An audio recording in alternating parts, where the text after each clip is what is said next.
Welcome, ladies and gentlemen, and on today's show, we talk about new ways of finding aliens, a new console update for the PS4, and the real-life Matrix. Plus, we ask you the question, where is the fair use? The Prime Show starts now.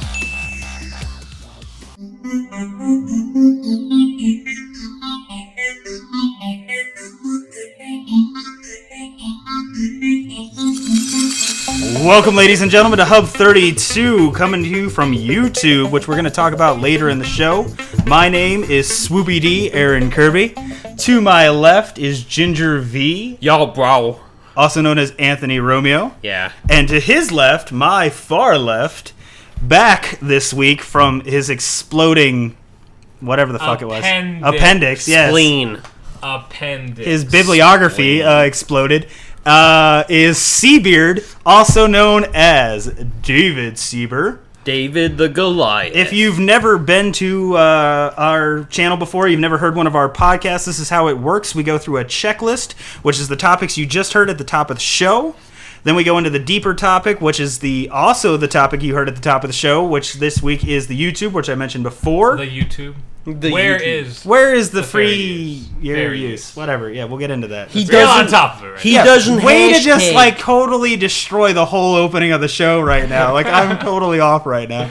Anyway, so we're gonna jump right into the checklist. Anthony, why don't you start it this week? Really? All right. Well, why don't you start with your topic? starting with mine, it is an update for the PS4 to be able to play your games on Windows PC and Macs. Awesome. Where are you getting this article from? It is on PCWorld.com. Excellent. Yeah. And Good job.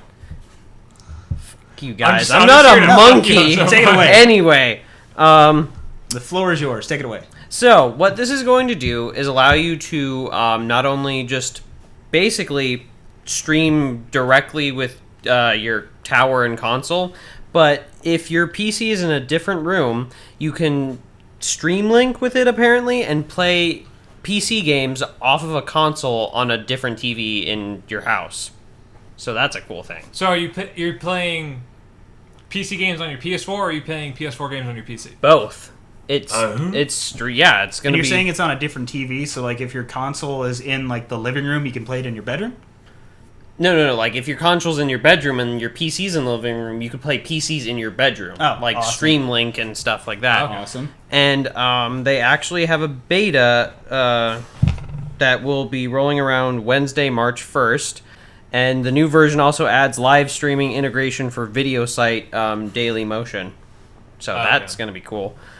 All right, so next up, we're talking about new ways of being able to find aliens. So this comes off the Washington Post, and it was based off of an article published in the Journal of Astrobiology. Basically, the theory that they've proposed is, what if aliens are looking for other societies of like their own, using the same methods that we are? And the methods that we use, or at least one of the methods that we use to find other planets that are similar to Earth, is we gauge their light. So when a planet is orbiting around a sun, we gauge the light that comes off of the planet when it passes across their host stars. So we use telescopes such as Kepler to watch the way that the stars actually twinkle and flash when the planets pass in front of them. Right, so they can measure size, they can measure distance from their star. Exactly. They can Temperature. They can see what the lights are emitting to kind of get their atmosphere. Yeah, so they You can can get read a general temperature. idea. A general idea if there's going to be water, things like that. But they're Yeah. saying, because I sort of read your article too, is that life forms on other planets may not have evolved the same way we did. So we may be looking at wrong planets, and they may be looking at wrong planets, and we may never come to think that life could be on one of those planets because we need water, so we're assuming they need water, but they may not. Yeah, exactly. It's the same thing. They don't need, like, they may need methane, and then they go, well, that place doesn't have that much methane. They probably don't have life. Exactly. So we're kind of like ships passing in the night. We could, because it said something like there's already, like, what was it, 10,000 planets, Earth-like planets just in our galaxy. Yeah. So we're only looking at planets that are like us because life happened here. So we were like, well, it happened once. It could happen again on another planet. This is what we should be looking for. But now they're kind of rethinking it. Well, what if it's not? What if they're looking for their type of society or planet environment, and we're not it? Aliens could have, creepy, long, glowing index fingers, but, we don't. Yeah. Right. They could be That's little the gray whole- guys with giant almond eyes. Yeah. That come into your bedroom and stick their finger in your butt. Yeah. Spot. Not from personal experience. Maybe. Uncle Reggie. And on that note. All right. Moseying on along to your top? David, David top. No. No. I just went on mine, and then you stole half of mine and finished the article for me. So now it's on to yours. Oh. Oh. Yeah, Shit. thank you. All right. You messed No up, problem. Aaron. No problem at all.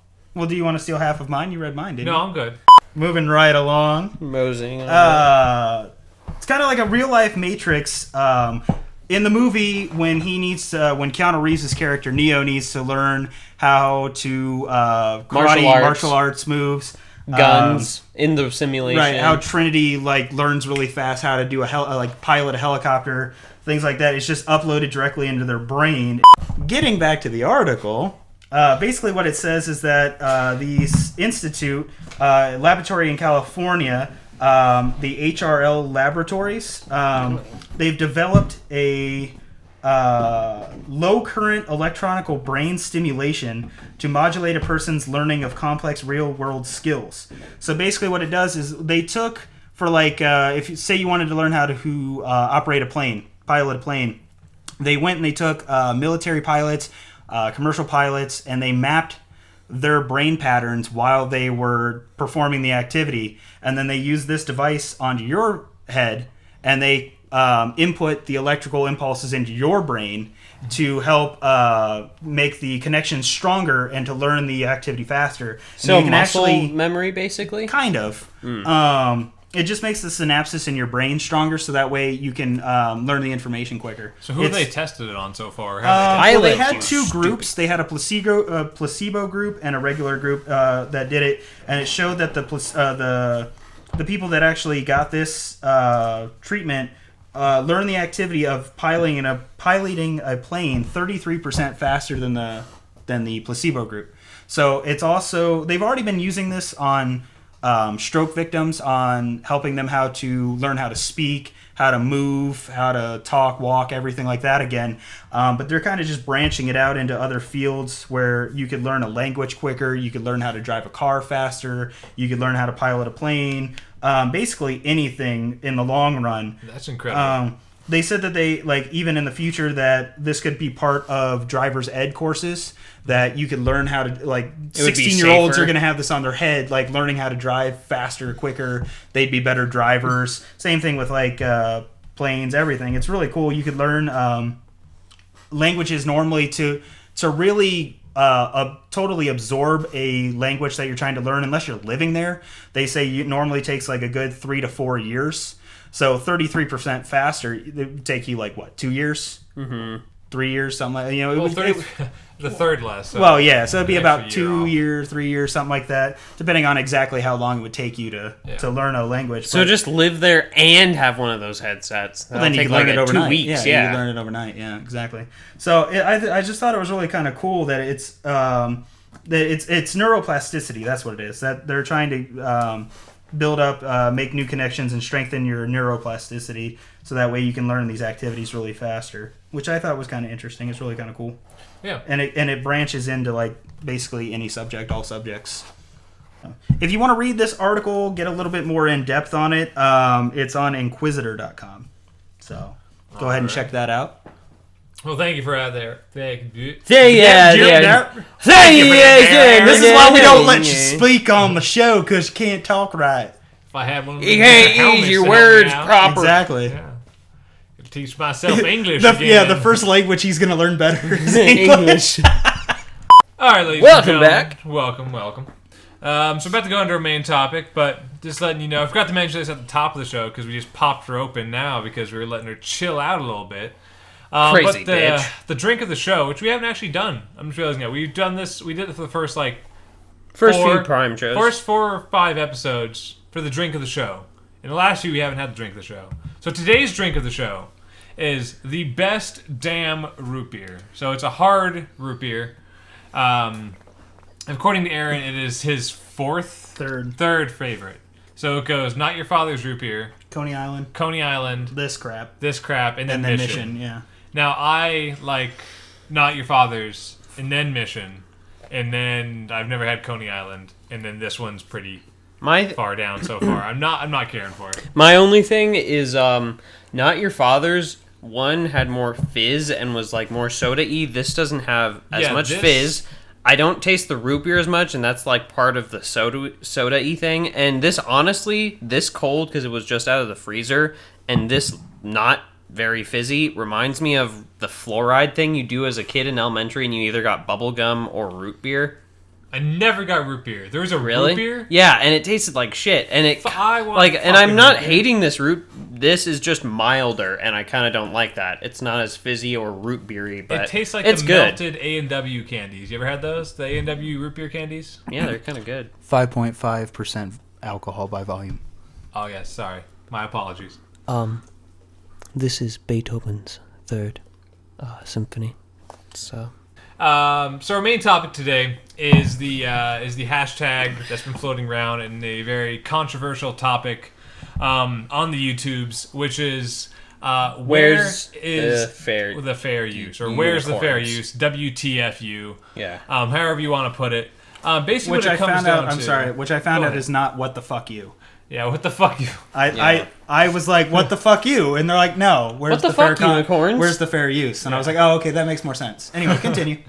So basically, what it is when you're talking fair use, it allows creators to use snippets of like movies, TV shows, or music in a format that is recreated. So it's not like they're just showing a transformative in a transformative way, whether for satire or entertainment, for review, not just showing the direct clip. So like, for instance, the reason why you can't have just gameplay with the Nickelback song in the background, that's not transformative. Why would you want to do that anyway? But if you wanted to that sounds like a horrible video.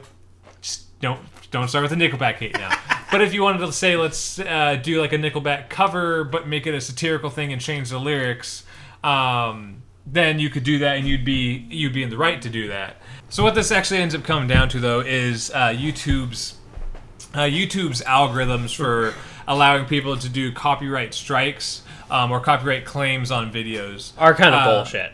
Yeah, they're completely bonkers. There's so much work that needs to be done with them because it's all automated. So let's say that we put out a video and we use some kind of clip from a Warner Brothers movie or from a Sony Motion Pictures movie. And they feel like they, for whatever reason, are going to make a claim on that hey, they didn't have the right to use it, whether we did or didn't. If they hit us with a claim on our video, that video is now put on hold.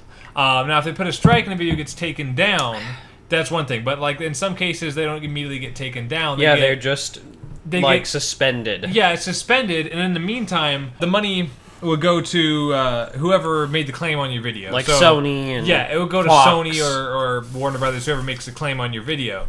So in the meantime, it's about 30 days. So if they make a claim on your video, you have 30 days to like either fight it, file your case, right? Yeah, or to just let it go.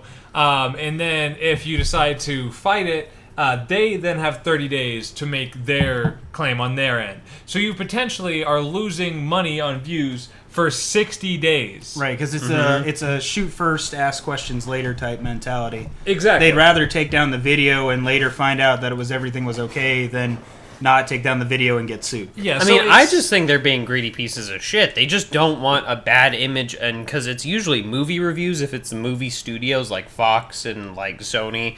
Like, Nostalgia Critic said Amazing Spider-Man and both Silver Surfer reviews got taken down. They just don't want a bad review for their movies. That's why I hate movie companies mainly. Yeah, well, there's also gaming companies, obviously music companies that flag videos a lot. Yeah. Now, on YouTube side of things, we'll start with this.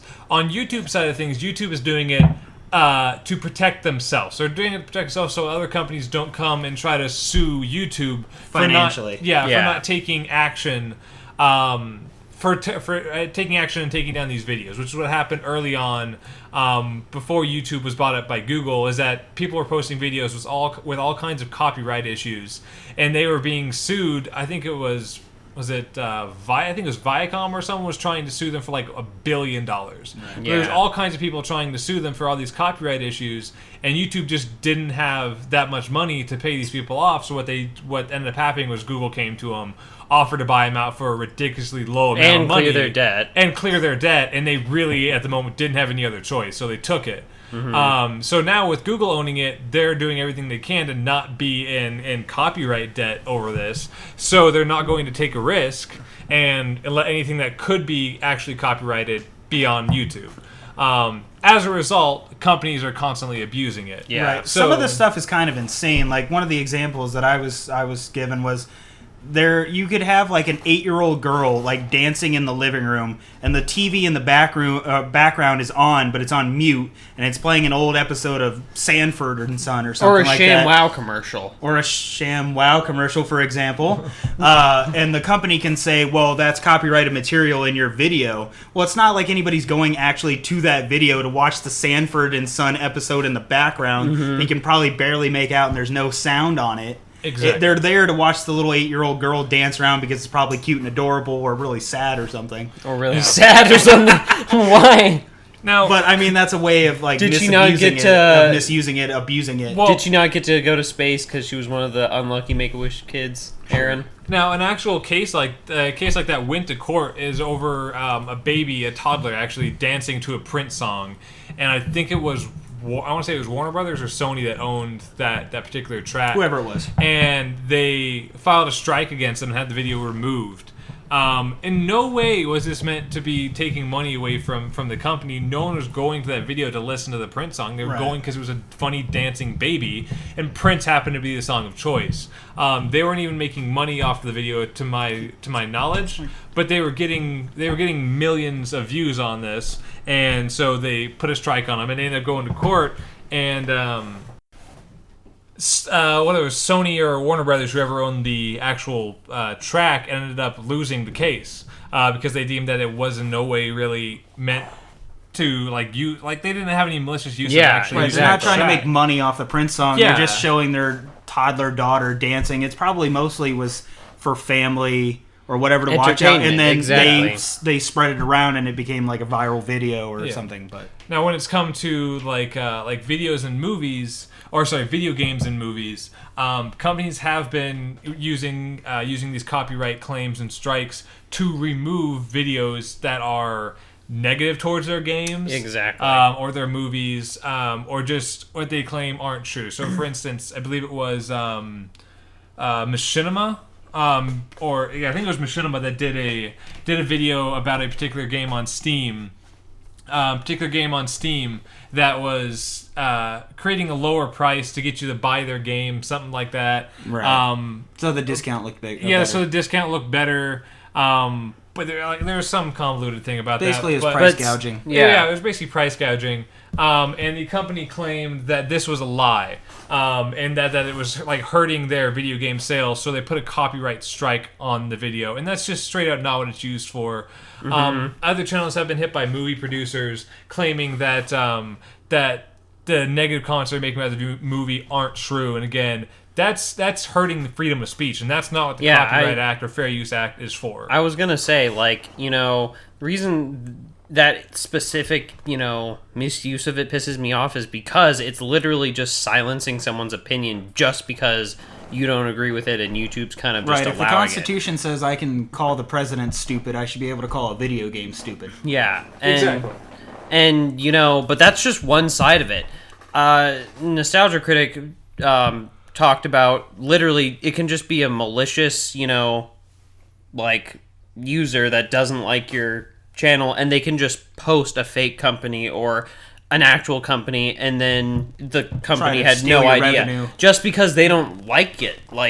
It's not even just for revenue. Just because, I hate Nostalgia Critic, I'm going to flag one of his videos. And this is people's living. I mean, Personally, like us, none of our videos are monetized. We're not doing this for a living. We all have other day jobs. But there are other YouTubers out there who are doing this for a living, that they're actual companies that they have started, big or small, where this is their main job. And their livelihood is at stake by just about anyone who decides they want to put any kind of copyright claim or strike on their video. Right, because it's basically 3 strikes and you're out. They can take down the website. 3 strikes and they can take down your entire channel. Right. And there's no idea of how long it's going to be gone for. A Bridge, for instance, has been at it making. They do like what do you call it? Like lip reading dubs. Kind of, they do comical dubs, and they've been going since 2008. And then all of a sudden, Toei Animation just pulled the carpet out from under them and took down about 3/4 of their Bridge videos. And for no reason. Even when because they took down the whole channel for like a week, the whole channel was gone. Yeah. And even when they came back up, some of the videos they couldn't bring back up again. So this is their whole livelihood. Imagine losing your job for a week right out of under you, where you're getting paid, like some people get paid weekly. So imagine let's imagine your weekly paid job, you're just gone. You have no idea it's going to happen. You just lose your job, and that's what's happening to these people. Mm-hmm. And Toei is Toei, that's the name of the company? Yeah, they said it was Toei. Yeah, they were on good grounds with the company for a long time, and weren't they even getting in? They were getting in some pretty big name actors to do some of these voices, and to have that pulled out of under you is ridiculous. And obviously, they're not the only ones that it's happening to. Like, Toei Animation even signed off for an Easter egg where one of the guys from Team 4-Star did a voice in Xenoverse. Like, you can pick a voice for your character, and he did one of them, and it's like, oh, just overnight someone did this because Team 4-Star, and then wrote Toei Animation, I'm guessing, because, they were on good grounds. Now, this, again, that's...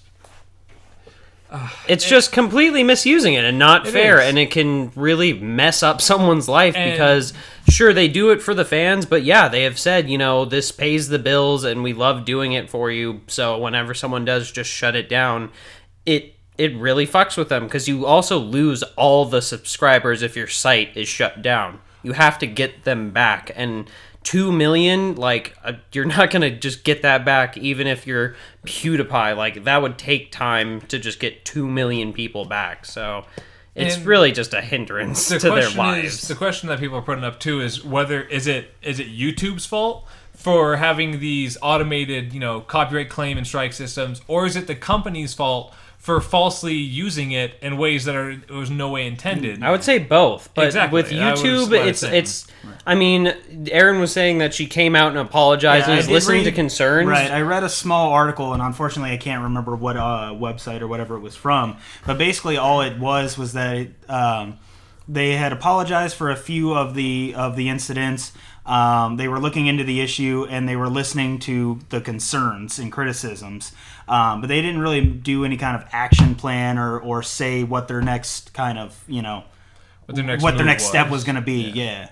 So, and from my perspective, all right, fine. If it was an honest mistake, then Google, you own it. Come on, get on it, fix the mistakes, because it's being completely misused. And to the companies, you guys are terrible. You are just being very greedy and oppressive of people's opinions just because they didn't like your movie. And one of these suggestions that because you brought the video up to my attention, but one of the videos that you brought to me was Nostalgia Critics take on the whole WTFU ordeal, and one of their suggestions was, okay, if you're saying it's only fair that views on this video, in case it was a copyright issue, that the company who actually owns the material deserves to get paid for those views, but it's a better idea would be, instead of having the view money go straight to that company, it's just held in limbo or something. Held until it can be put it to resolved. A fund or something, and then whoever comes out ahead gets the fund. Exactly, because regardless of if that copyright gets resolved in your favor, that company keeps all that money. Right, you still lost that back. That 2 weeks or 60 days or whatever that was out. And the fact is that, anyone that's on YouTube right now putting up videos,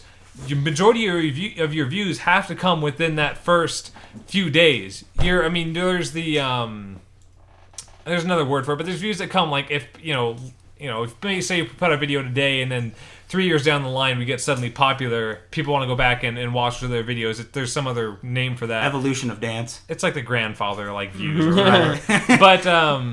but no, so the majority of the views come from the first few days that you're out, and that's when YouTube gauges how popular your video is from those first few days of views. Because a lot of viral videos don't even become viral until they've been up for a while. Exactly. Yeah. But I mean, in case of most companies, though, those first few days are the most important. And if you get a copyright strike within the first few days, you're screwed. That video is screwed. It's never going to be as useful to you as it was when it first came out. Right. Yeah.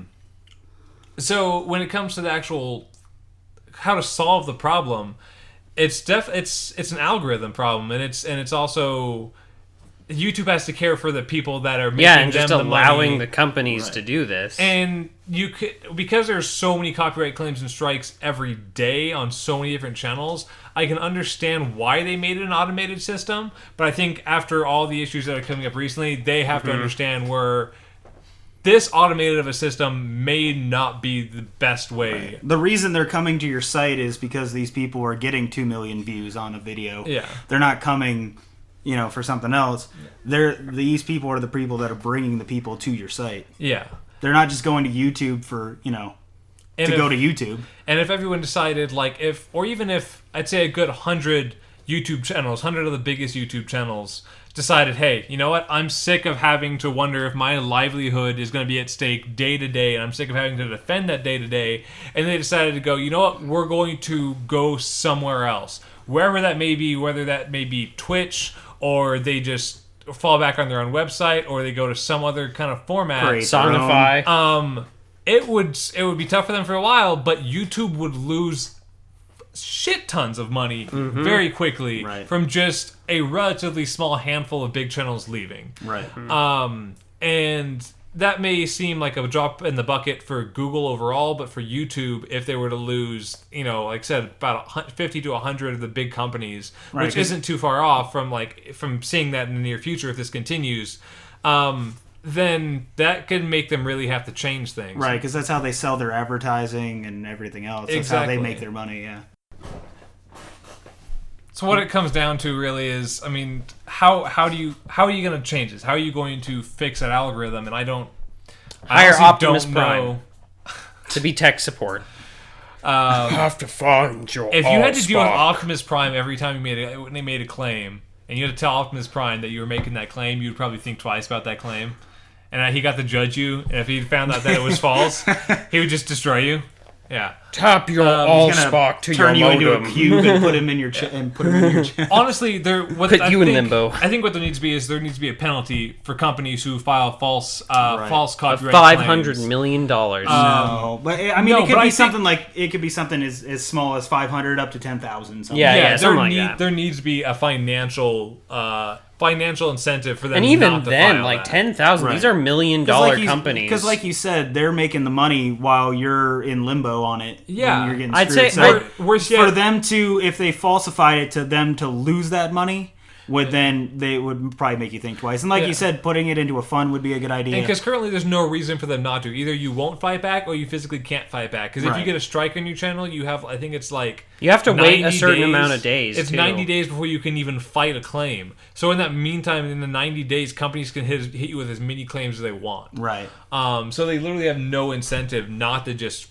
screw you I would say 10 to 50 because again, these are $1 million companies. Like, no, you completely shut this person down because we didn't like it. $50,000, bitch. We should be talking about thousands of dollars worth if you're filing a false claim. What they said, it's a very gray area. Well, you need to make it just a little bit more black and white. Yeah. Just to root out some of those false claims and stuff. You're still going to have gray areas and blurred lines here and there, but I mean, you got to have some kind of a set rule or set penalty on this. Exactly. Because if you do this with like a business, person to person, isn't it a crime like slander if you progressively just try to like attack this person maliciously through media or shutting down advertisements by filing false claims and stuff? In a civil court, yeah, that's a civil court issue. But I mean, it's when you're still talking, a crime, and people can still fight it in real life. So it's like this is just as serious because it's people's. That is livelihood. the other thing too, is when you're talking about the smaller people filing these claims too. Do we talk about the same punishments? Right, and you don't have the same money to back it up either. True. So, I mean, that would make you think even more about it, though. But I'm wondering how big the punishment is when Sony decides to come along, or like Nintendo decides to come along and say that their thing, Nintendo will cut down on your ass real hard if you try to put up gameplay of Nintendo games without their consent. And that's because I think it's taking away from the sales of their game. But I mean, that's a whole other thing we'll get into is Let's Plays. But I mean, what's the punishment for Nintendo? I mean, a $2,000 fine in Nintendo is nothing. They have to play Wii U for 5 hours. Yeah, They play have to your play own the shitty shittiest games on Wii U for you 5 have to win hours. 3 Mario parties in a row. Which You have to is damn play. near impossible. You have to play original Wii games using only the balance board, so it has to be sports, bitch. All right, well, Fuckadoosa! Got racist quick. Cut that out. oh god, nope, leaving that in. All right. My shitty beef. Hey, you joined the bandwagon. You might as well. Come on, David. I got Do your way impression. louder suddenly. No, I'm good. We're gonna go ahead. We're gonna go ahead and wrap that up now. David's the one with ethics. Yeah, someone's gotta have them. He's got scruples. Scrabbles. Beard of morals. So we're gonna go ahead and wrap it up here. Thank you guys very much for tuning in to our 10th episode of the Prime Show. Yay! I'm very happy to be back. If you haven't already noticed, we're trying out something a little new. So you may be thinking, "Wow, you guys are back awfully early. Don't you do this bi-weekly?" Well, we're trying this out week to week now. We'll see how it goes. See if we Scheduling wise, yeah, we can. because we all have jobs. Some of us have multiple jobs. I have the most important job of all, though. Yes, He's a mother. he's a Yeah. Honestly. but so we all have outside lives right now, so that's why we ended up doing it bi-weekly to begin with, because it was just easier on us to get together and record and edit and all that. But we're going to try doing it on a weekly basis, and we're going to see how that ends up going. Hopefully it goes well. You might see a little bit less is on the full, like... Aaron, put your shitloads. fucking chicken fingers away. I can smell them. Aaron and they're couldn't wait delicious. two God more- damn Stop it. making 2 more references minutes to it. of the... No, just wait. Okay. So you might see a little bit less when it comes to a bunch of pictures up, but we're going to try to make it as fun as possible, keep the animations going. Still also working on getting this actually up and available as an actual podcast and make it so you can download it, listen to it, away from the YouTubes. So thank you guys very much. Make sure you stay tuned for the links at the end. See the more videos we have planned for the rest of this week. We have 2 debates set up for next week that we're recording. They won't be out for another week after that. But Debate the Hate's on the way still. More mission accomplished gaming challenges and much more to come from us here at Hub 32. Thank you guys very much, and you have a wonderful night. Go. Okay, we're gonna fortify this real quick. So everyone needs a smartwatch. Everyone has a cell phone. Everyone needs a cell phone. We all want to be connected, but we always get bugged by having notifications everywhere. We have new YouTube notifications.